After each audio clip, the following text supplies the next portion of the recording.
In today's video, I'm going to teach you how to effectively use Subscript in Google Docs, an essential tool for anyone looking to enhance their document formatting, particularly useful for academics, scientists, and statisticians. Subscript refers to a character or symbol that is set slightly below the normal line of type, which you might recognize from chemical formulas or mathematical equations. Let's dive right into the process. First, open your Google Docs document and navigate to the text you want to format. Start by highlighting the specific text or characters that you wish to appear as a subscript. This is a crucial step because only the selected text will be modified, keeping the rest of your document unchanged. If you're dealing with a long piece of text, make sure you carefully select just the portion that needs this special formatting.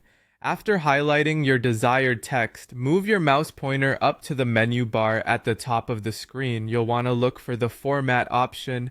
Clicking on Format will open a drop-down menu filled with various text options. Remember, this menu is your go-to place for changing the visual style of your text, from fonts and sizes to special formatting options like Subscript and Superscript. Once you have the Format drop-down visible, the next step is to find the Text option within the menu. When you hover over text, yet another submenu will appear, giving you different options for text modification. This is where Google Docs bundles its more intricate formatting tools, ensuring the main format menu doesn't get overly cluttered. Now, within the text submenu, you'll want to find and click on Subscript.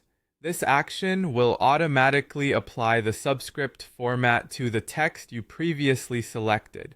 Visually, you'll notice the selected text drops to a lower line within the text, giving it that distinctive subscript appearance. It's a simple yet effective way to add a level of sophistication or specificity to your document. After successfully applying the subscript, take a moment to double-check your document. Ensure that the formatting appears just as you intended and that the correct characters are highlighted. Sometimes a quick survey can catch any minor errors that might have occurred during the selection process. And that's it. You're done. With just a few clicks, you've learned how to incorporate Subscript into your Google Docs document, enhancing your formatting expertise. This easy and efficient method helps make your documents not only more professional, but also clearer for anyone reading complex data or equations. Keep practicing this skill, and soon it will become second nature, aiding in all types of documents you work on in the future.